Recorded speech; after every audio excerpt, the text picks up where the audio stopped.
नमस्कार मित्रों, आज के इस वीडियो में हम बात करने वाले हैं उत्तर प्रदेश की आगामी होमगार्ड भर्ती परीक्षा के बारे में। तो इस भर्ती परीक्षा में पदों की संख्या की अगर बात करें तो 45,000 पद रहेंगे, जो अलग अलग जनपदों के लिए अलग अलग पद होंगे। अगर आप बलिया में रहते हैं, चाहे शामली में रहते हैं, चाहे सहारनपुर, सोनभद्र, जो भी आपका जिला है, तो हर जिले के हिसाब से पदों की संख्या को अलग अलग रखा जाएगा। और इसमें खास बात यह है कि आप अपने मूल जनपद से ही आवेदन कर सकते हैं। मूल जनपद के अलावा आप केवल अपने ही जनपद से आवेदन कर सकते हैं, किसी दूसरे जनपद से आवेदन आप नहीं कर सकते हैं। और आपको नियुक्ति भी अपने ही जनपद में दी जाएगी।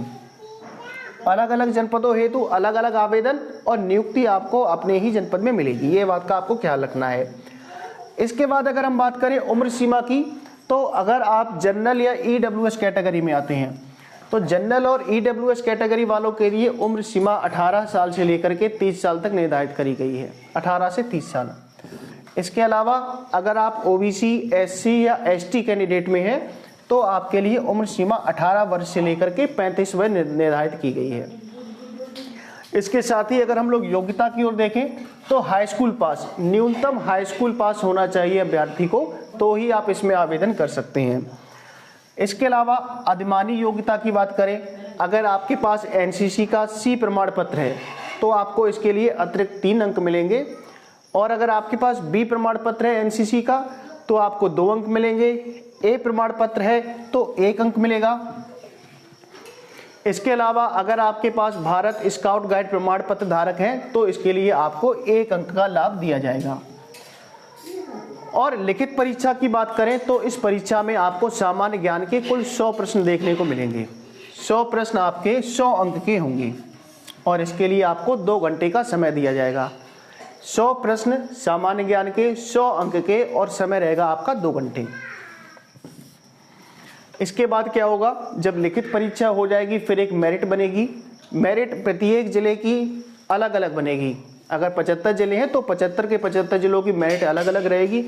मेरिट में क्या होगा, आपके लिखित परीक्षा के जो अंक हैं उन लिखित परीक्षा के अंकों को रखा जाएगा। इसके साथ ही अगर आपके पास अधिमानी योग्यता है, अगर आपके पास अधिमानी योग्यता है तो उसके अंकों को भी इसमें साथ में जोड़ा जाएगा। तो इस तरह से आपकी मेरिट बनेगी, लिखित परीक्षा के अंक प्लस अधिमानी योग्यता के अंक। ये कोई आवश्यक नहीं है कि आपके पास हो ही, अगर आपके पास नहीं भी है तब भी आप आवेदन कर सकते हैं, लिखित परीक्षा दे सकते हैं। अगर आपके नंबर अच्छे हैं तो आपका चयन हो सकता है, इसकी कोई आवश्यकता नहीं है। अगर है तो उसका आपको लाभ मिलेगा। इसके बाद जब लिखित परीक्षा हो गई, मेरिट बन गई, इसके बाद नंबर आता है शारीरिक मानक परीक्षा का। अगर आप जनरल, ओबीसी, एससी कैंडिडेट हैं तो आपके लिए हाइट 168 सेंटीमीटर निर्धारित की गई है। 168 सेंटीमीटर आपकी ऊंचाई होनी चाहिए। इसके अलावा अगर आप एसटी कैंडिडेट में आते हैं तो आपकी ऊंचाई 160 सेंटीमीटर होनी चाहिए। सीना की बात करें, सामान्य रूप से सीना आपका 79 सेंटीमीटर और फुलाव के बाद आपका होना चाहिए 84 centimetre. General, OBC, SC candidate के लिए सीना सामान्य रूप से 79 सेंटीमीटर और फुलाव के बाद यानी कि कम से कम 5 सेंटीमीटर सीना आपका फूलना चाहिए और 84 सेंटीमीटर तक होना चाहिए। और अगर आप एसटी कैंडिडेट हैं तो सामान्य रूप से सीना 77 सेंटीमीटर और फुलाव के बाद आपका 82 सेंटीमीटर होना चाहिए। इस बात का आपको ख्याल रखना है। महिला अभ्यर्थियों की बात करें तो महिला अभ्यर्थियों की हाइट, अगर आप जनरल, ओबीसी, एससी कैंडिडेट की महिला अभ्यर्थी हैं तो आपकी हाइट होनी चाहिए 152 सेंटीमीटर। कम से कम 152 सेंटीमीटर आपकी हाइट होनी चाहिए।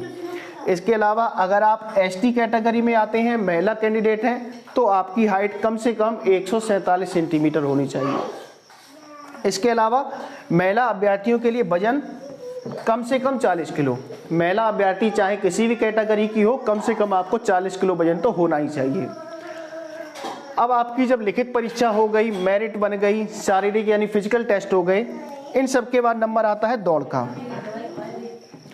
दौड़ में किसी कैटेगरी के हो, चाहे आप जनरल, ओबीसी, एसटी, कोई फर्क नहीं पड़ता है। दौड़ के लिए अगर आप पुरुष अभ्यर्थी हैं तो आपको 4.8 किलोमीटर, 4.8 किलोमीटर की दौड़ को 28 मिनट में पूरा करना होगा। और अगर आप महिला अभ्यर्थी हैं तो 2.4 किलोमीटर, 2.4 किलोमीटर की दौड़ को 16 मिनट में पूरा करना होगा। ये सब हो जाएगा। लिखित परीक्षा हो गई, मेरिट बन गई, शारीरिक मानक आपने जान लिया, दौड़ भी कर ली, इन सब के होने के बाद आपको आपके जिला कमांडेंट होम गार्ड के द्वारा आपका स्वास्थ्य परीक्षण किया जाएगा कि आप मेडिकल रूप से फिट हैं या नहीं हैं। ये हो जाएगा, सामान्य सा होता है। और इन सब के बाद एक आखिरी जो काम होता है पुलिस वेरिफिकेशन या चरित्र सत्यापन का काम होगा। बस इतनी सी प्रक्रिया है।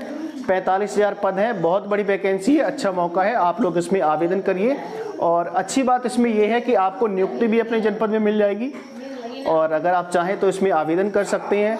अब लिखित परीक्षा में किस तरह के प्रश्न आएंगे, क्या क्या आएगा, इस सब के बारे में हम लोग अपने अगले वीडियो में बात करेंगे। सिलेबस को मैं पूरा आपका कवर कराऊंगा और फिर मिलते हैं आपको अगले वीडियो में। अब तक के लिए नमस्कार।